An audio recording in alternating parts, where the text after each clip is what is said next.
कि पीरियड्स में pain killer लेना किस हद तक खतरनाक है? ये सबसे इजी तरीका है वार्म कंप्रेसेस का। 90% बच्चियां ऐसे सेटल डाउन हो जाती हैं। अब जब तक वो अंडा हॉल से बाहर नहीं निकलेगा, वो बना हुआ है या नहीं बना हुआ है, वो किसी काम का नहीं है। डॉक्टर साहिबा, माहवारी में दर्द कितना नॉर्मल है और कब खतरनाक है?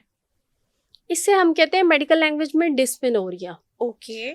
पेन ड्यूरिंग पीरियड्स, यानी कि माहवारी में दर्द। इसकी बेसिकली दो टाइप्स होती हैं। एक होता है प्राइमरी डिस्मेनोरिया, जो कि उस वक्त से स्टार्ट होता है जब से बच्ची का मंथली साइकिल स्टार्ट होता है। जैसे ही वो मंथली साइकिल में एंटर होती है, वो बेसिकली ना आपकी बॉडी के कह लें एक एडजस्टमेंट फेज होता है। ज़ाहिर है लाइफ का एक नया फेज स्टार्ट हुआ है, हार्मोनल चेंजेस आती हैं, तो आपकी बॉडी उसको एकदम से अडेप्ट नहीं करती है, वो स्लोली उसको अडेप्ट करती है। तो ये जो प्राइमरी डिस्मेनोरिया है, ये मोर देन 90% इसमें कोई मसला नहीं होता, कोई बीमारी नहीं होती। लेकिन मतलब इसके अंडरलाइन कोई इस तरह की खतरनाक कंडीशन नहीं है कि आप बहुत ज़्यादा परेशान हो जाए या डर जाएं। लेकिन अगर इतनी ज़्यादा पेन हो रही है कि वो बच्ची अपनी डेली एक्टिविटीज़ ही परफॉर्म नहीं कर पा रही है, वो स्कूल से उसको ऑफ लेना पड़ा है या उसकी ऑफिस नहीं जा पा रही है, उसकी डेली लाइफ अफेक्ट हो रही है, वो सारा दिन में कुछ भी नहीं कर पा रही है, तो फिर आप उसके लिए अपनी डॉक्टर से कंसल्ट करें। इसको बड़ी इजीली ट्रीट किया जा सकता है, ये कोई ऐसी चीज़ नहीं है। और दूसरा एक कंडीशन होती है जिसे हम कहते हैं कि बच्ची को शुरू से नहीं था, जब उसको माहवारी स्टार्ट हुई वो बिल्कुल ठीक थी। अब उसको है सेकेंडरी डिस्मेनोरिया, यानी कि अचानक से लाइफ के किसी फेज में स्टार्ट हो जाता है। उसके अंडरलाइन कोई ना कोई प्रॉब्लम लाजमी होती है, क्योंकि जो स्टार्ट से नहीं था और वो अचानक हुआ है, तो बॉडी में कोई ऐसी चेंज आई है जिसमें इन्फेक्शन हो सकता है, या आपको रसौलियों का मसला हो सकता है, फाइब्रॉइड्स का, इस तरह की कोई चीज़ होती है, उसकी वजह से आपको अचानक से पेन स्टार्ट हुई है। उसे तो आपको डेफिनेटली फॉरन, इवन अगर वो पेन बियरेबल भी है, आपको फॉरन उसके लिए कंसल्ट करना चाहिए। डॉक्टर साहिबा, मुझे ये बताइएगा कि अक्सर लड़कियां, क्योंकि आजकल की हमारी जो लड़कियां हैं वो बहुत ज़्यादा नाजुक सी हैं, नाजुक कलियां सी हैं, वो हल्की सी भी पेन बर्दाश्त नहीं करती हैं, तो वो ऐसे ही पीरियड्स में वो पेन किलर ले लेती हैं। तो कितना हेल्दी है कि पीरियड्स में पेन किलर लेना, या खतरनाक है, किस हद तक खतरनाक है? देखिए, ये जो पीरियड्स में पेन किलर है, अभी जैसे हमने बात की कि पीरियड्स की पेन है तो ठीक है, वो ट्रीटेबल है। लेकिन इसको अब जैसे आप मेरे पास मिसाल के तौर पे एक बच्ची आती है या उसकी मदर आती है, पीरियड्स में पेन है, दवाई दे दें। मोस्टली डॉक्टर्स जो भी एजुकेटेड हैं वो स्ट्रेट अवे कभी भी आपको दवाई नहीं देंगे। वो आपको गाइड करेंगे कि आप इसको पहले फिजिकल मैयर से ठीक करने की कोशिश करें। जो टोटके हमारी माएँ कहती थी ना, आप यकीन करें, मैंने एक बच्ची को गाइड किया और साथ खड़ी उसकी अम्मा मुझे कह रही थी, डॉक्टर साहबा ए सारिया गल्लां मैनू दस चुकी है, मेरी मनदी नहीं है। वो कहती है आज आपके मुंह से सुन लिया है ना इसने, अब मेरी मान लेगी। तो वो चीज़ें जो हमारे बुजुर्ग कहते हैं ना, वो कहीं ना कहीं ठीक होती हैं और वो साइंस से कोरिलेट करती हैं। जैसे आप गर्म चीज़ें दें बच्ची को, जो तासीर में भी गर्म है और फिजिकली भी, जैसे आप उसको बॉइल्ड एग्स दें, गरम दूध दें, चाय या कॉफ़ी जो भी वो पसंद करती है। उसका बेसिक मैकेनिज्म क्या है कि दर्द क्यों होती है कि आपकी जो शरेयानें होती हैं, जो वेसल्स होती हैं, वो सुकड़ जाती हैं, तो वहाँ से बहुत ज़्यादा आपको पेन फील होती है। जब आप गर्म चीज़ों का इस्तेमाल करते हैं तो वो खुल जाती हैं, नरम हो जाती हैं, तो पेन आपकी एक वो जो सेंसेशन है ना, वो सेटल डाउन हो जाती है। हर घर में होती है, आपने भी देखी होगी, आपकी अम्मी ने भी इस्तेमाल की होगी। सर्दियों में होती है गर्म पानी की बोतल जो वो रज़ाई में रखते हैं। जी, वो दी जाती है। हाँ जी, वो पाँव के नीचे माएँ रज़ाई में हाँ जी, वो ब्लैंकेट्स में यूज होती है सर्दियों में आम तौर पे। तो वो जो हॉट वाटर बॉटल्स हैं वो आप बच्ची की कमर के पीछे रखें ताकि उसको वार्म कंप्रेसेस आए। ये सबसे इजी तरीका है वार्म कंप्रेसेस का, उससे उसकी पेन काफ़ी हद तक ठीक हो जाएगी। फिर आप उसको रेस्ट दें। पीरियड्स के दौरान आपकी बॉडी हाई मेटाबॉलिक स्टेट में होती है, आम दिनों से ज़्यादा काम कर रही है।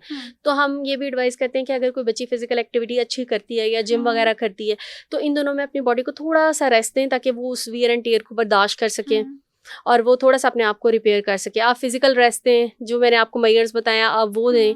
अगर आप एक आधे दिन की लीव ले सकते हैं कॉलेज से, स्कूल से या वर्क प्लेस से, वो लें।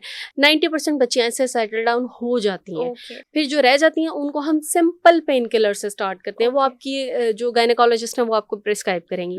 ऑन द अदर हैंड, अगर आप अपनी मर्जी से ये दवाई वो दवाई खा रहे हैं तो इससे फिर ये होता है कि बच्ची की फर्टिलिटी पे भी असर पड़ता है। मैं यही बात करने वाली थी कि आजकल इस पर बात नहीं की जाती है, बल्कि कहा जाता है कि भाई आपको पीरियड्स है, आपको पेन है, तो माएँ अक्सर एक गोली है, आपको भी पता होगा, पेन किलर, वो अक्सर सजेस्ट की जाती है। किसी भी फार्मेसी में चले जाएं तो वो दे दी जाती है कि भाई आप ये ले लो। ना डॉक्टर से पूछा जाता है ना किसी एक्सपर्ट से पूछा जाता है, और वो मेडिसिन ड्यूरिंग पीरियड्स वो ले लेती हैं ताकि उनकी जो पेन है वो रिलीज हो जाए।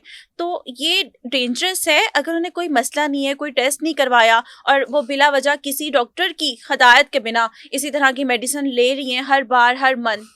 आपको पता है जो पेन किलर्स हैं उसका सबसे बड़ा साइड इफेक्ट क्या है? वो आपके स्टमक को भी अपसेट करती हैं।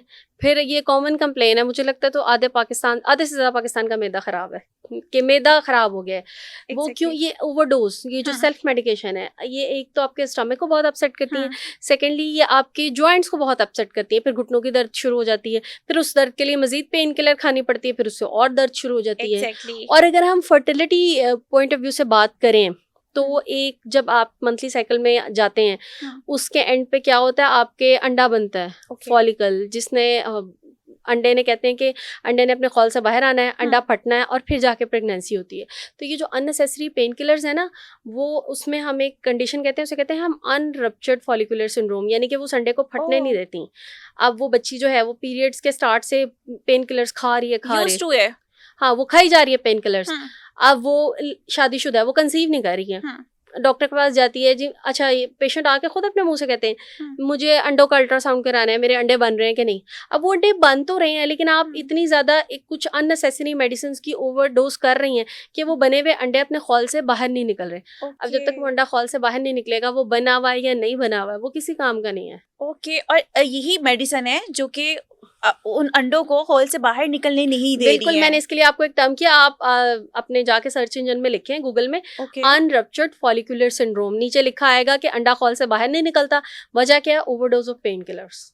तो ये कितना डेंजरस हो सकता है। और मैंने, मेरे बहुत सारे पेशेंट्स ने सिर्फ इसी तरह कंसीव किया है। जब मैं उनकी हिस्ट्री लेती थी तो उनमें high dose, high potency self medication की होती थी।